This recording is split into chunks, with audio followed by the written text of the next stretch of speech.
Hello and welcome to Sons of the Dragon, the Immortal Iron Fist podcast. My name is Connor McKenna. I'm Rebecca Hart. I'm Karl Stout. I'm Omar Guerrero. Yeah, I had no idea what order everyone was going to come in then, so it was interesting to see it played out so smoothly. I was one of our smoother ones, yeah. Yeah, as you guys can see, Omar's here. He's a regular now.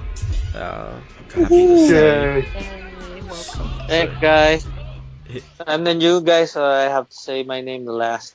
Yeah, and you'll be going through like the frat rituals and stuff. The hazing, Yeah, the hazing, that's the word for it. I prefer frat rituals, that sounds cooler. But It does sound cooler, honestly. I just, like, none of us are quite awake enough to not just say what's on our mind. Oh yeah, we're all very tired, I think. Yeah. So this episode will be a bit like jet laggy. Not that any of us are jet lagged, we're just tired. See, this is what the whole episode's going to be like. So a bit of podcast news. We received a generous donation for a couple of months of to move off Podcast Garden. Oh, nice. Because Thank you. as everyone knows, Podcast Garden is an absolute joke. For over 6 months, over 90 episodes, are not able to play on the RSS feed. But today, thanks to this guy who wishes to remain anonymous, but he's donated before, I was able to move the RSS feed onto SoundCloud, and now if you go on iTunes and stuff, everything plays. So Hooray. That's all Thank sorted. you very much. Yeah, so he will be getting he's already got an Iron Fist drawing from Karl. That's the max patron reward, guys, is drawing from Karl. But there's only 4 slots because Karl doesn't have 8 arms. So So is that do they get just one artwork for one original artwork per patron? yeah, if they do 25 or more, they get a piece of original art from Karl plus all the other rewards. Awesome. Anyone interested? So they got Iron Fist, and now I think Karl's drawing up a Hellboy baddie, which looks interesting. So and yeah, so big thanks to him, and for all our listeners. So yeah, we're on SoundCloud now. I think the RSS feed, I think you should automatically go to the new one. If not, the main thing is SoundCloud now. Still might move to Libsyn. If anyone knows what's better, SoundCloud or Libsyn, let me know, because I'm not quite sure. But SoundCloud does have playlists, so I'm staying there for now. And this is only temporary though. We don't have enough on Patreon yet for the long term. So remember to have a look at our Patreon or the rewards and stuff, and we have goals there as well. So yeah, that's that. And thanks to our patrons as well while we're here. So we have Karl, Ray, and Derek. So thanks to all those guys very much. Cool.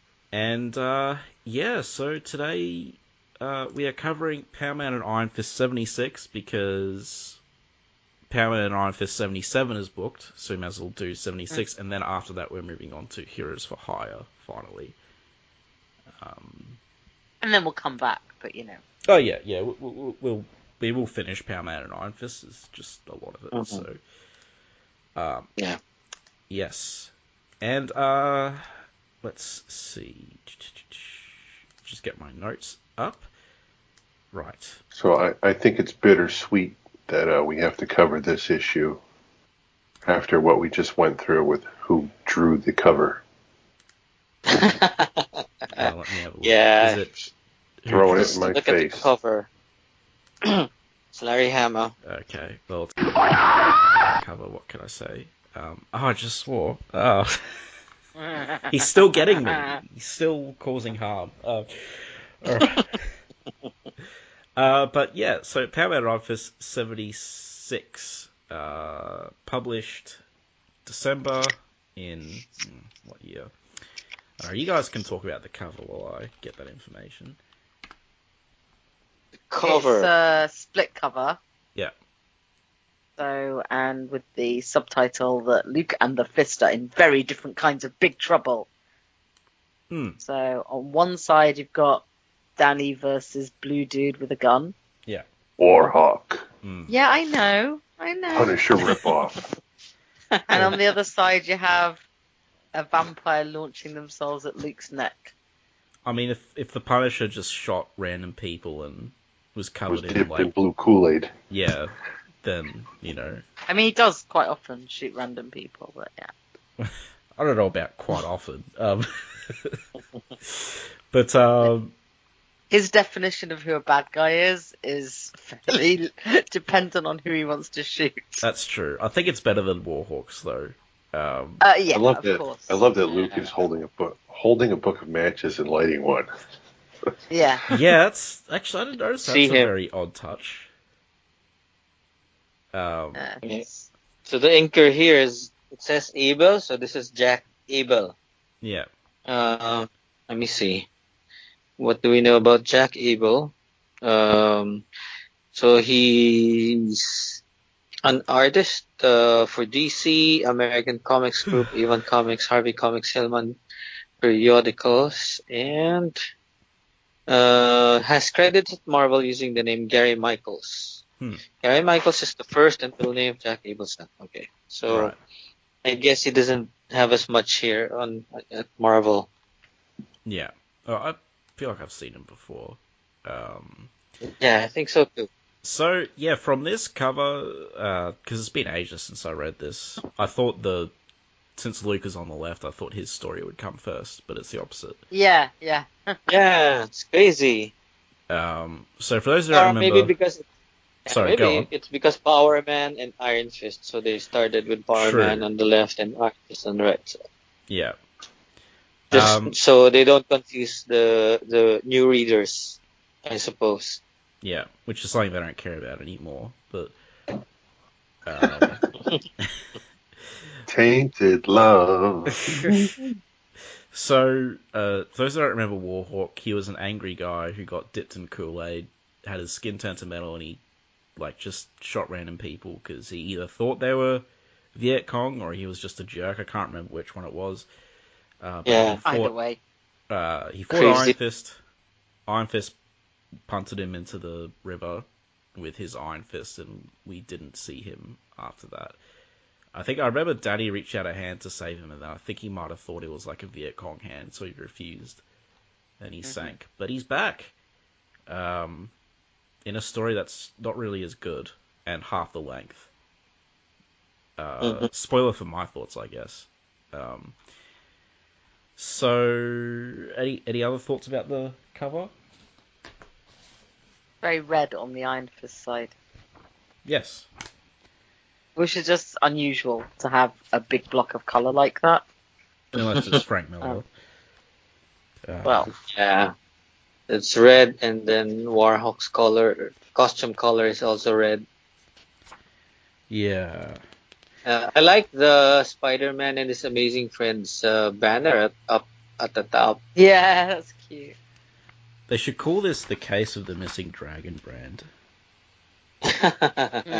Because just looking through it now, I've just skimmed through. I didn't notice this on my first read through somehow, but there are numerous panels where Iron Fist Dragon brand is just not there.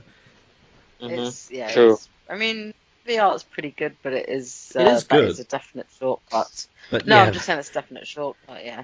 yeah. I mean, it's like, what if you were drawing Batman and he just didn't have the bat? Something like that. Probably wouldn't notice, to be honest. True. What if you're reading Batman? It's just Well, okay.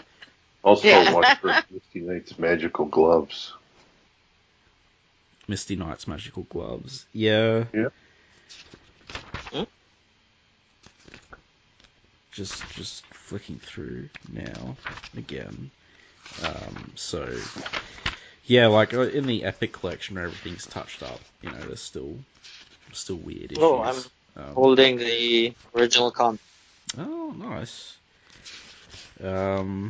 Yeah, so first page, Iron Fist. And we got Danny with like the, it's like the collar is like its own logo in the back. Yeah, let's be glad they didn't stick with that. So Mike W. Barr did the script, and he co-plotted with Chris Claremont. Rudy Hebres did pencils pages 1 to 12. Frank Miller did pencils pages 13 to 14. Ricardo Villamonte was the inker. Dinah Alves was the letterer. Ben Shawn was the colorist. Danny O'Neill was the editor, and Jim Shooter was editor-in-chief. Now, at this point, Frank Miller was doing the Daredevil run, so they're still getting him to do like pencils on random comics to fill in the gap, where he's doing like might have been like the highest profile Marvel run at the time. I'm not sure, but it was pretty big. Probably the highest. Yeah, this profile is street 1981. Level. It's X-Men and Daredevil. Yeah, probably at the same time. Oh yeah, because Claremont was doing X-Men, wasn't he? Yeah, and good thing Claremont was able to get a bit of time to write something up for Power Man and Iron Fist. Yeah. A bit of a trivia for guys who... Maybe why it's a bit of a flashback to his old thing. Yeah. Yeah. Nostalgia. So he and the artist, Rudy Nebres, they actually teamed up for Deadly Hands of Kung Fu. So some of the earliest Iron Fist stories are actually there.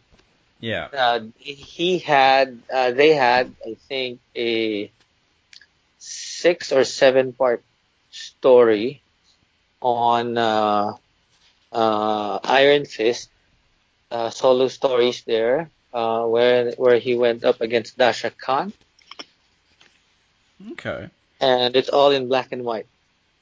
Yeah, so I still have to go this through the first time. Yeah, this is the first time Rudy Nebres drew Iron Fist in a comic, not in a magazine. Yeah. If I'm not mistaken, yeah.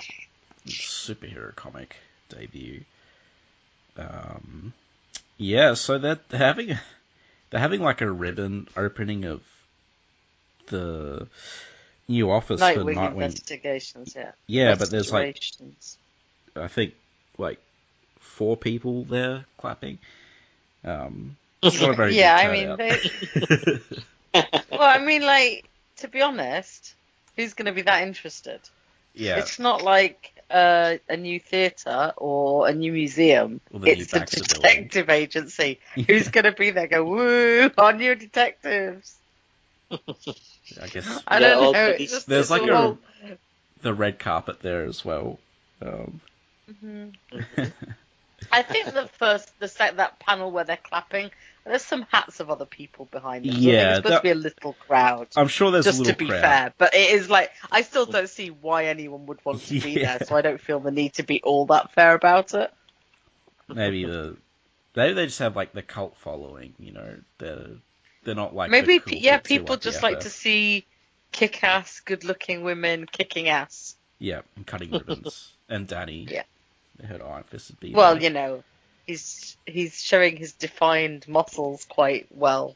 You he's there as eye gotta candy. see the collar in person. To be honest, on the first page, I was zoning in more on his butt, but there you go. Well, I guess, yeah. I guess I'm not gay, so it does make sense. It seems fair for me to go, oh, look, butt. Yeah. I mean, you're zooming on those the are butt. stuff Rebecca will see. I'm zooming in on the collar. Yeah, I'm going straight to the butt. It's fine. It's like, what does the collar feel So like? before that, most of the crowd seem to be male, so that might not be the biggest draw. Yeah. It's probably like Colleen in her boots. Well, they're just wearing normal clothes. They're not as revealing as I know, Daddy. Well, very little's as revealing as Daddy's outfit. If they were in normal clothes, I would probably be drawn to them first. But the Kunlun attire. But he gets shot in the head. Just the casual he gets shot in the head. I mean, it's like a grazing blow. No, obviously, but it looks bad, right? I mean. Oh yeah, it does, because he's like, ow, and he's just lying there. And like he got shot so hard, the dragon brand just went off his chest. So just fell off. Yeah. Or get left behind. Yeah. You just see it scattering in the winds, and it'll come back. But maybe that's a catch symbiote up too. 5 pages. 5 pages. Yeah, so, but basically, yeah, so it's a wounding shot because it's Warhawk, spoilers. I mean, he's on the cover. It's not big spoilers. Yeah. he wants, like, to kill Danny with Danny knowing who he is, so he's like, I'll just mess with him and start shooting everywhere. So he grazes Danny's head, then he shoots Colleen in the shoulder. And she's like, she actually goes, shoulder. And her skin changes color for that. Is that? That's wait, yeah, look at that. She's no, because she's wearing.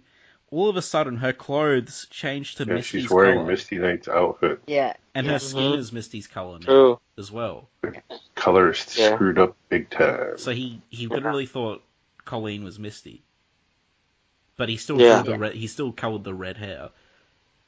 Yeah. That's crazy. Oh, that's such a weird error.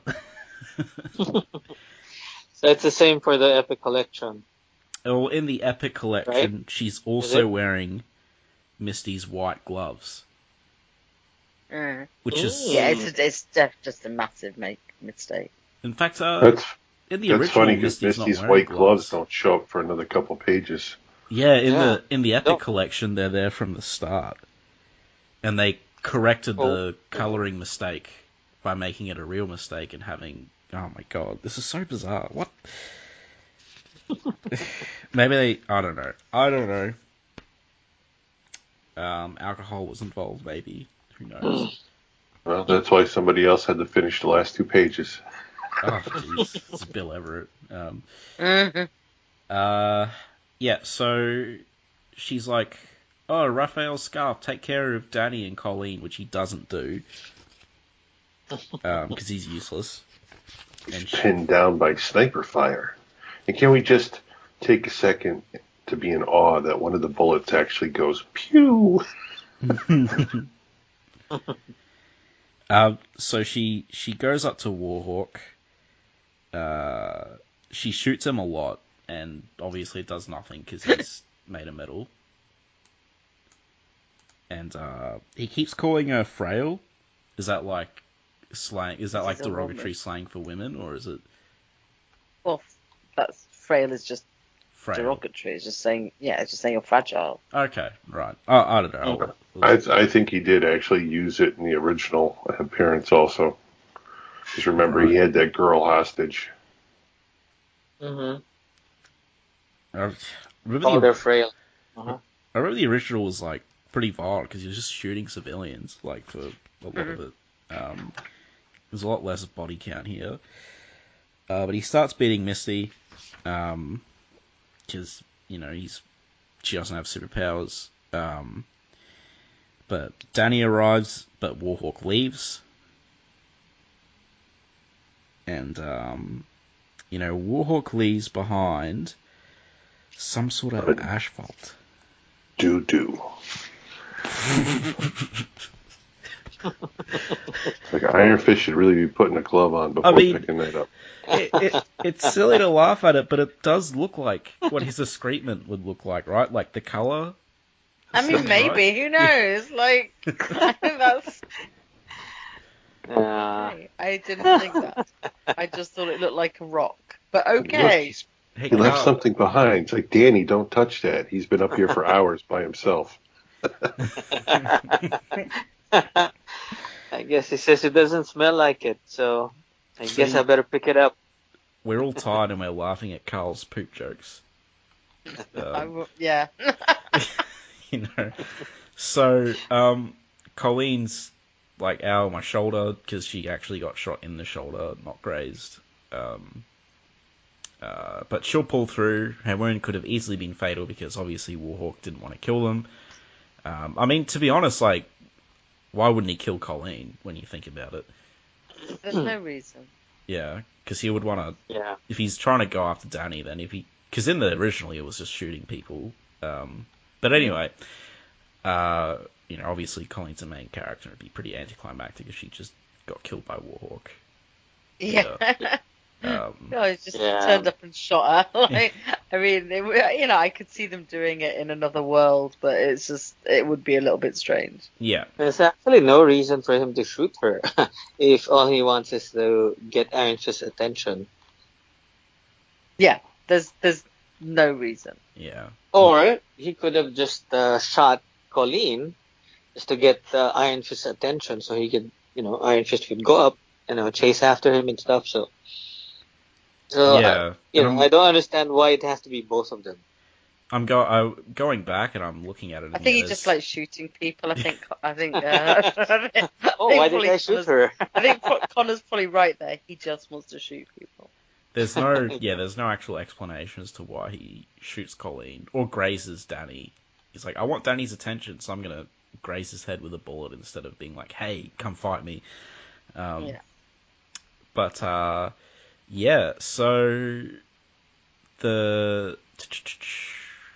it turns out it's tar.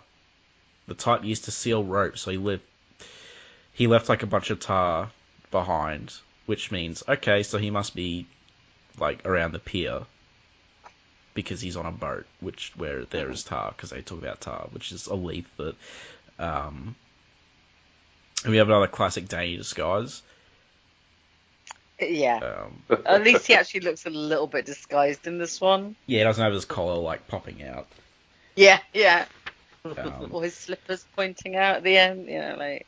But he's literally like he's just wearing the coat and the hat. He's got his costume underneath. There's no t-shirt or anything. Yeah, but the top of his hat looks like a Jello mold. It does. Yeah. But it says here that he'll actually wear his costume later. So that means he's wearing street clothes. Yeah. Mm-hmm. So they come to this bar, the Drowned Rat, which is a very seedy bar. I like the initial panel where everyone's just kind of a colour. Yeah. I thought that panel's actually fantastic. The rest of the I page, really like that one. It's very atmospheric. Oh, look, the art's generally fine. It's just Misty looks really pretty throughout. Yeah. Like I think she's drawn and coloured very nicely. Very good. Like the art's good, I guess, because we've very much like Gary Gamel. Yeah, it is. And so they meet up with their informant, Salty. Doesn't last long. Who looks like a rat. They're literal. He literally rat. looks like a character you'd look at in like Crazy magazine. Yeah. Yes. But he gets shot. Or Judge Dredd. Yeah. Maybe. If you put like future clothes on him. Yeah. But he gets shot, and everyone's like, well, they must have shot him because, they're sitting at the same table as him. Yeah. And then Danny decides, I'm too sexy for my shirt. Too sexy for my shirt. So sexy it hurts. Well, actually, Karl, it has a psychological effect on him when he goes into battle. I was just talking about that first panel where he's like peeling open his coat. They killed Salty. I better show off my pecs. Oh, I see. The panel about the psychological effect in battle actually is the bit that made me laugh earlier. I was like, what? I think they've done that before, though. He considers it like his kind of warrior costume. It's clearly where the whole Venom thing comes in. Well, it's the same thing for Batman, right? There's a lot of cases where it's like, hey, Batman, you don't have to dress as a bat for this particular thing you're trying to remain inconspicuous for. I just want to. But I'm a bat. So, barroom brawl, and they're talking about,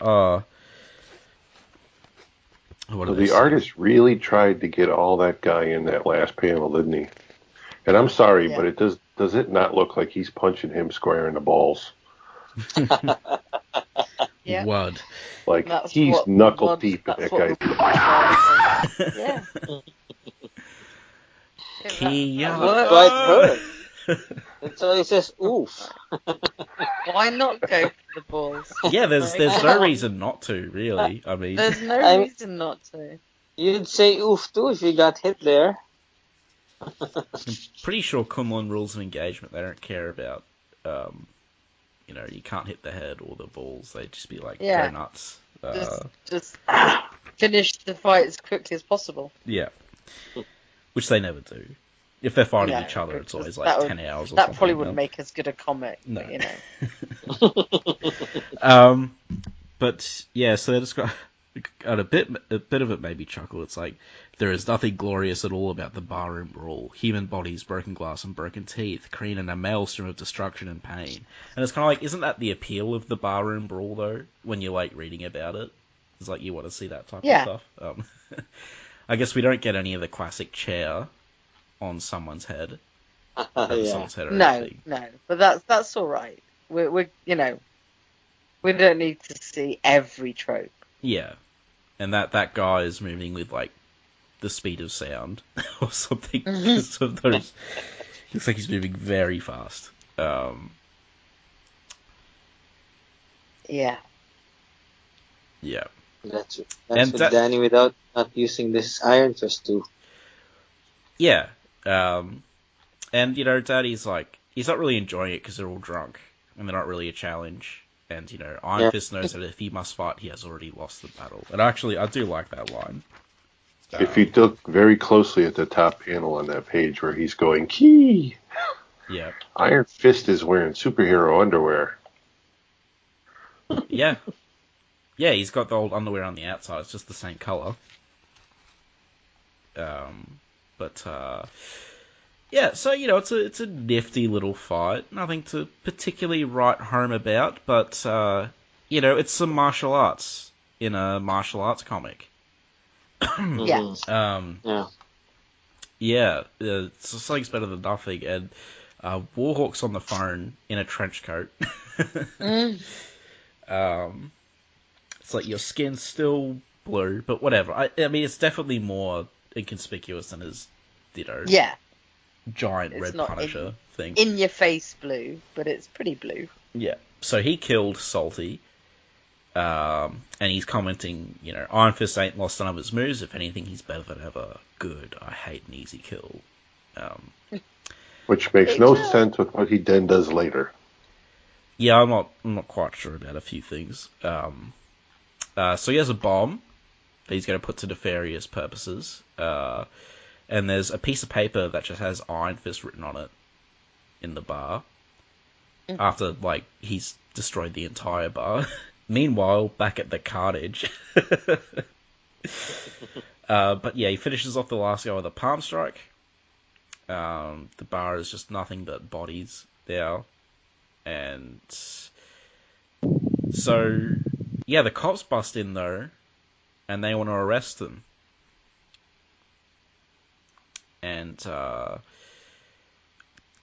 Danny escapes, but Misty's like, Iron Fist, don't go, it's a trap. Clearly a trap. Yeah. And Iron Fist probably knows. I mean, and the cop's like, he's gone, Bruce. I've never seen anything like it. He slipped into the shadows like some kind of ghost in broad daylight. There was a big, gold and green mural on the wall that he was just able to blend in with. So the freighter, Dove, Hawk and Dove. Did you see reference? Huh. Nice spot, because it's not like... I don't think it's that in your face. I didn't spot that. I mean, that feels like it might be a coincidence, though.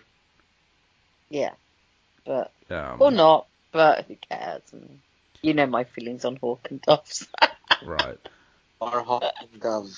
I mean, whenever I think of Hawk and Dove, I just think of Armageddon and how they just screwed that up big time.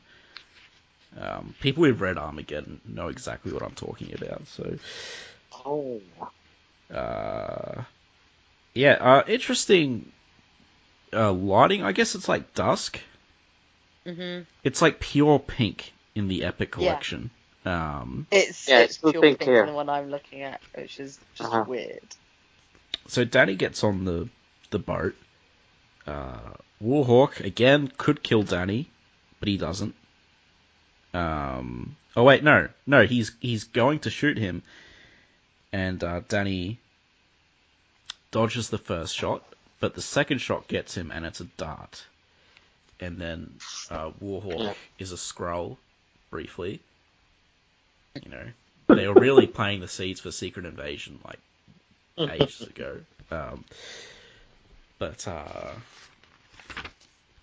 Yeah, and Danny's like, why all the games? Why don't you just kill me? And then Warhawk's like, because I'm tired of living. Tired of being a freak, of having a body that can't feel pleasure, or having a face like a monster. So he sets a timer off the bomb. He's like, the bomb will do me in a few minutes, but before that, I want to take down the only guy who ever beat me. And that's you. So he wants to fight him. Like, he wants to fight him fairly, but he also drugs him. Yeah, that's the part that makes zero sense. So, like, I want to take you out. I don't want to kill you, but I just want to handicap you a little bit. Yeah, this is the one which Karl was referring to earlier. Why drug Iron Fist now when he said he doesn't, Yeah. He hates an easy kill. Plus, he doesn't care if, he lives or dies. But plus, he's having a hard enough time just trying to keep those daggers on his chest. That was a silly joke. Actually, no. I see what you mean now. They're not there in the next... What's happening? The Dragon Brand's missing. Frank Miller, help. We got, so they fight. It's a cool fight. It's... Yeah, the fighting scenes are good. Yeah, and it's kind of like... We haven't really had many bad fights at all. When it comes to Danny, there's always been good kind of martial arts fights in this era. So, and then we get a brief shot where we see Danny's eyes in his mask, because it goes from like white to seeing his eyes. This is Frank Miller now drawing him. Oh, and Frank Miller is the Dragon Brand as well. Yeah, he did. So I don't know what's happening. Yep. But we get the classic, his fist begins to smolder to glow until it becomes like unto a thing of iron, and then he strikes. Not at the bomb, but at the wall of the ship, hoping the water will deactivate the device, immersing it wherever it is and rendering it harmless. So the water really fills up the thing quickly. Because there's like one panel where it's coming out of the tank and then they're underwater, I think. Yes, and it makes absolutely no sense, especially since they're literally just below the first top deck. Yeah. Yeah. So What's needed is Iron Fist's face in that panel where the water is whooshing in. I don't know what's going on there. So Daddy he looks really worried. Yeah. He takes him out with a monkey blow, which is essentially just a reverse elbow he does, and then he does a hammer blow onto his head. Yeah, so this is interesting, right? So after Daddy does that hammer blow, it goes underwater. Warhawk makes no sound, but the brine immediately around him is tinged a withered pink. So does that mean he's making him bleed? No, I think it's their reaction that can change color. What do you mean?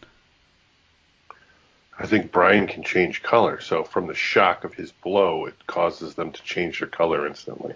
Huh. I've never even heard of that.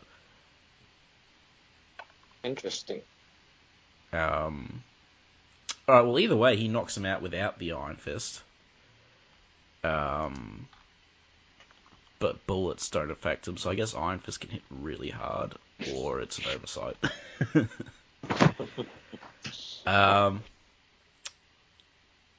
So throws him over his shoulder, gets out of the water just as the bomb goes off, sending them flying. Luckily, the water was enough to muffle the explosion. It didn't kill him, but it still destroys the boat big time. Yeah. So Iron Fist brings Warhawk, and he goes to Misty, is it over? Can I pass out now? And she's like, sure. And he relaxes at last. Falling into soft arms of warm blackness, knowing he has at last reached this adventure's end. So that was the Iron Fist story. Yeah, I like it. I like this part, the part here where he's drugged and yet still able to take out Warhawk. Yeah. It shows how good he is. Yeah. Yep, definitely. And even how strong he is, even without the Iron Fist. Yeah. Yeah, I'm not sure if that was an oversight or deliberate that he took him out without the Iron Fist. Because I remember, I'm pretty sure in the first Warhawk story he needed the Iron Fist, and Misty couldn't stop him with bullets or the bionic arms, so I'm not sure, but it was still cool. True. Somewhere in one of those text blocks it actually says that he is the greatest martial artist the world has ever seen. It's true. So far. Mm-hmm. So far, until until who? I'm not going there. I'm just saying there's always a so far in any comment like that. It should always say so far. You don't know who's coming next. Maybe, who knows? So as Iron Fist trudges home weary from his battle with Warhawk, his partner is about to encounter his own trouble in a sleeping Manhattan. I mean, not so much trouble. This one's quite, this one's kind of a bit more chill and ridiculous.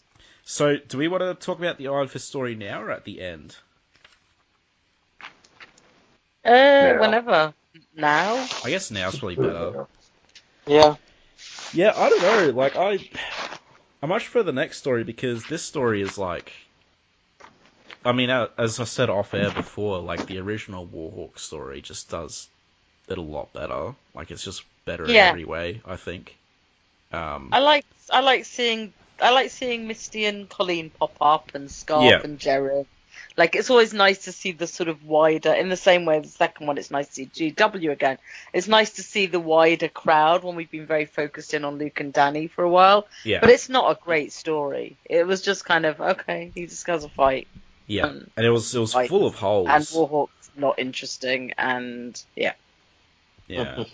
Warhawk was kind of interesting in his first appearance, but they got rid of the angle that he was, he went really crazy. They got rid of that kind of angle, and he just wanted to fight Danny in this one. Yeah. So, instead of a weird metal Punisher gone wrong. Read the first story, you'd have no clue what he's going on about. Yeah. This one is just he had a death wish, and he wanted to take Danny out with him. Yeah. But, yeah, personally, I think, I enjoyed it.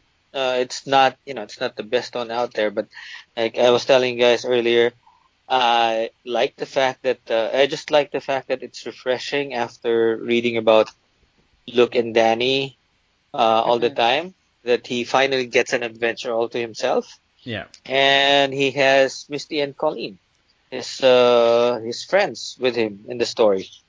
Yeah, it's a cool yeah, I like that aspect of it. I just wish it was against someone more interesting. Yeah. I mean, it was a nice little throwback, I guess, the original Iron Fist run, and it, Colleen, Misty, and Jaren, they're all Iron Fist supporting characters. Yeah. And in Luke's, it's specifically Luke supporting characters in DW, so they're both. Yeah. True. True. Well, it's just, I guess it's just Claremont wanting to bring in a character that he created back then, and he wanted, to write a story about it, but he's too busy with X-Men, so it's the best that I can do. Yeah. Yeah, far be it from me to say this feels like a bit of a filler that they pulled together at the last minute by the number of, but it feels a little bit like a filler, and in that way it's always easier to go to someone you can use for a one-off that you've used before, and you can tell a discrete story quite quickly with. Apparently, Warhawk... True. He does show up in Claremont's X-Men run. Maybe he just really likes him. I believe this is before. You go toe to toe with Colossus. That would make sense. Colossus is there, but the Warhawk does show up again in this run as well, and he shows up. There's like a modern picture of him. So he. Where else does he show up? Shows up in Jim Lee's X-Men. And he shows up in a Wolverine miniseries published in 2005. Wolverine? Jim Lee's X-Men? Oh. But yeah, he shows up in this run again, and so I guess that's the last we've heard of him. But yeah, so that's that. Anyone have any final thoughts about the Iron Fist story? Yeah. Good. Now we'll go to my favourite story, which is the Luke Cage portion. So even 42nd Street sleeps sometimes. In the hour or so before dawn after the night, people have called it a night before the day people are up and about. The area west of Times Square can be a quiet, sometimes even a lonely place. Tonight, there is one who stalks the shadows of this usually busy thoroughfare. He is alone, but not lonely. He is thirsty and a little bit desperate. But he is also convinced that if he waits patiently, the night will bring him prey. So it's just a vampire, lurking around. This is a vampire off looking for someone to chomp on. It's a really bizarre setting to see a vampire in as well. I think it's just somebody was like, oh, so Luke's skin's impregnable, right? Let's do a vampire. And it's kind of cute.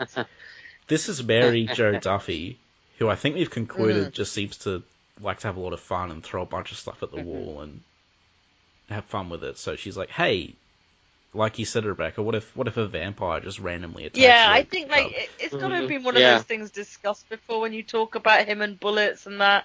So it's just kind of like literally someone kicking back and enjoying. Yeah. Like let's tell a silly story about Luke. It's a very fun comedic story. The DW and Luke are coming from the fangs of Baron Berenga. I haven't heard of that movie. I'm not sure if it's real, but I'm going to look it up right now because if it's real, I want to see it. It is not real. Oh yeah, you tried to check that. They made it up. Unfortunately, because apparently it was faithful to all the vampire legends. So, this vampire's like, yay, finally, and he there's a whole page, and he jumps on Luke's back. And it's called The Vampire Strikes Back. We have Mary Jo Duffy, writer, Mark Bright, penciler, Ricardo Villamonte, inker, Janice Chiang, letterer, Christy Shield, colorist, Danny O'Neill, editor, and Jim Shooter, the editor-in-chief. So...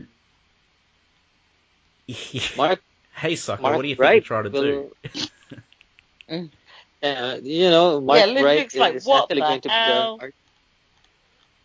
the... Pardon? Sorry. Mark, I don't know if I'm coming in clear. Mark Bright will actually be the regular artist for Power Man and Iron Fist later on. Huh. Yes, and that's how he went on to do Quantum and Woody. This is his first. Not Quantum and Woody, what am I talking about? Yeah. That parody one? Yes. Yeah. The one with the parody and with Priest as well. Right, and he took him... He got him because of his work on Power Man and Iron Fist. So, which is how every time I see the name Mark Bright, I go back to that. So it didn't surprise me but it surprised me that this is probably is this the first time we've seen him on Power Man and Iron Fist? I think so. I'm not 100% sure though. This first. He'll be around now because we haven't. I would have noted it as we talked about it. So the vampire's just clinging to Luke. Luke's trying to throw him off, and he's just really irritated. Yeah. He's just like, get off me. It's like, how are you so strong when you don't weigh anything? And obviously, we forgot to mention the vampire tried to bite him, and it didn't work. It didn't work, and he just a bit confused. There's even a sound effect that says bite. Yeah, exactly. I do find it interesting that the vampire never utters a single word. I like that. Exactly. I like that as well. Because it means we don't have to have stupid arguments or like really tropey. Ah ha ha ha! I'm going to suck your blood. Which they totally could have just made him like Bela Lugosi. Yeah, and they usually do. Yeah, but yeah, even on the first panel, there's like a tiny little bite there. Bite sound effect, I should say. Yeah. And so Luke throws him across the street, but he just You lands do. on his feet. Easy as pie, just like Baron Beringer, or Beringer. So Luke's like, think, Cage, it was all in the movie. Vampires can't stand crosses, holy water, or any religious relics, or maybe a clove of garlic. And Luke's like, brilliant. You know, I never set foot outside my apartment without a pocket full of those things. Yeah. Because it is a ridiculous comment. Yeah. Yes. So it's like, well, a wooden stake usually kills him, and he's like, oh, that's great. So he just punches a door and makes a stake out of it. Goes to stake him, but he turns into mist. And then the mist mesmerizes Cage. Unfortunately, Cage is over Van Helsing, and he gets like stuck on the spot. And the vampire's like, okay, well, he doesn't say anything, but we kind of get like a third person sort of narration of his thoughts. And he's like, you know, maybe the more vulnerable areas would work. The inside of his mouth, the eyes, which is like gross. Yeah. You know. Yeah. And DW is like, hey, stop that. Leave him alone. So DW gets across, temporarily gets the vampire off, and then he hypnotizes DW as well. But in hypnotizing DW, he has like a pretty funny look on his face. He lets loose his control on Luke. And Luke comes back, and he's like, you're not getting free meals from us. So he throws him in a window, and he lands on a bunch of garlic bread. So Luke grabs 2 loaves of garlic bread and starts beating him off, and then the vampire disappears because he's like, some nights eating just isn't worth the trouble. Which is so true. I never feel that way, but okay. He's much slender. He's much more slender than I am. DW is like, there he goes. Do you think we should report this to anyone? DW, I'm not going to try convincing no city cop that we were attacked by no vampire. I'm not sure I believe it myself. Anyway, his troubles are just beginning. He's heading for New Jersey. Just in case you didn't know, this is a comedy story. The end, ... question mark. I love this story. This is probably... I think it's fun, yeah. It's funny. It's ridiculous. It's probably my single favorite Luke Cage thing. Okay. Because I love That vampires. bread. And like just putting a vampire together with Luke Cage is just hilarious. It's no balloon though, Connor. I mean, the balloon was great. It's not my favorite vampire moment, but it is my favorite Luke Cage moment. And if anyone's running the balloon reference, it's there's a story where Superman rubs a balloon so hard it creates like a solar flare or something, and he disintegrates a vampire. And that's amazing. It's pretty hilarious. That's also a comedy issue because he's fighting Frankenstein's monster as well. But this was great because Luke and vampires is just not something that. Yeah, no, it's a great idea. Yeah. Yeah. And I thought it was really funny. I laughed a few times or chuckled reading this. Yeah. So. I actually checked if this was Assistant Editor's Month and realized that it wasn't that. Because it was, ridiculous. Yeah. Yeah. What about you guys? I thought it was great. I think it's It was definitely I'm not fun. really sure why they decided to do this split issue with the solo things, but it's kind of and I'm kind of glad they ended on the one that was like fun. Yeah. Mm-hmm. Yeah. I forgot to point out there's a panel where Luke pops him in the teeth with a haymaker. Yeah. The vampire's pointing to his missing fangs. Like an unhappy expression on his face. I'm surprised they didn't break those teeth, those fangs, when he started chewing on Luke the first time. Yeah. Yeah. But Um, maybe the fangs are pretty good, you know. Mm-hmm. Yeah, this was fun. I mean, I think my favorite was the garlic bread. yeah. I mean, just garlic bread is enough. Yeah. No, it was pretty great. And that's the one that, got him away from them. Yeah. Yeah, just garlic bread, because they're in New York, so there's a bunch of Italian places. Yeah. So, everyone, did you have I guess Omar preferred the Iron Fist story. I preferred the Dracula story. What did you guys prefer? I preferred the Dracula one probably because it was just more straightforward. Like, there wasn't as much exposition. It was just, and because it had a bit of like lightheartedness to it. But I did generally like seeing Misty and Danny together, and you don't see it as often as you think you see it. So I like the little bit of romance in that one. So yeah, it's very nice touch. I guess after double size issue in 75. They just needed Chris to fill in for Joe. Yeah. Yeah, it so feels Joe like that. Came up with the story and to something that would be a filler for the last few pages because Claremont only has time for so many, and I guess they thought why not have two creative teams and we'll pay each of them half. To fill this up, so I think that that's my theory. Yeah, no, it sounds about right. Well, what about you, Karl? Did you prefer Luke or Danny's story? Neither. And there's silence. You dislike them the same level. That's fine. Yes. Wow. But I didn't. One thing I did enjoy is that Luke and DW actually go to other movie theaters together to see films. Yeah, that is kind of funny. That's right.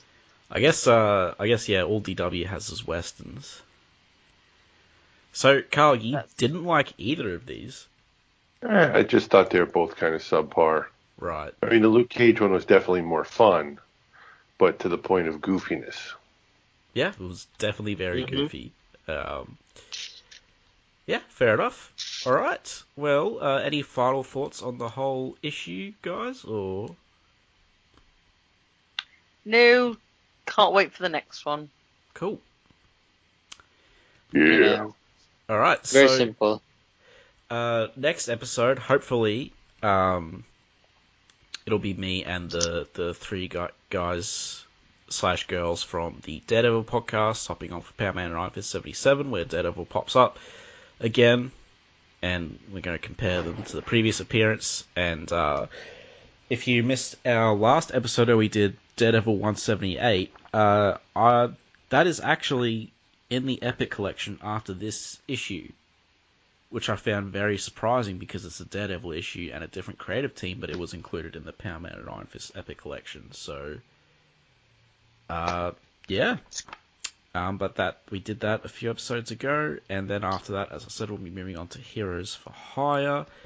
So, and if scheduling doesn't line up with the Daredevil gang, we'll just move on to Heroes for Hire next episode and do that will be a 3-hour episode. So much happens in issue 1, it's ridiculous. Right. So yeah, until next time, always carry some garlic bread with you. Yeah. And magical white disappearing gloves. Yes. Peace. Adios. Bye. Bye. Iron Fist and all other characters in these comics are properties of Marvel and Disney. Any music or images we use belong to their respective copyright holders. We do this for fun, so please don't sue us. You can contact us at sonsofthedragonpodcast@gmail.com. Just send us mail, comments, thoughts, anything you want, really. It doesn't even have to be related to Iron Fist. If you don't want it read on the air, though, make sure you mention that. You can also find us on Facebook, the Immortal Iron Fist Podcast, Sons of the Dragon. Our Twitter, at Iron Fist Podcast. Our SoundCloud, soundcloud.com/Sons of the Dragon, hyphens where the spaces are. Our YouTube, Karl. Just search Iron Fist Podcast and you'll find us real quick. We are also on iTunes. If you find us there, give us a review and rate us. If it's less than 5 stars, please say why so we can improve the show. And we're on Podcast Garden in the literature section. And last but not least, head over to our WordPress, Sons of the Dragon, the Immortal Iron Fist Podcast.wordpress.com. That's where I put all the show notes. I'd like to thank Thomas Tissot for composing the Iron Fist theme song we use at the start of our Iron Fist episodes on the podcast. I'd also like to thank Peter John Sikorsky for composing the Power Man and Iron Fist theme we use at the start of our Power Man and Iron Fist episodes. And finally, thanks to you guys for listening.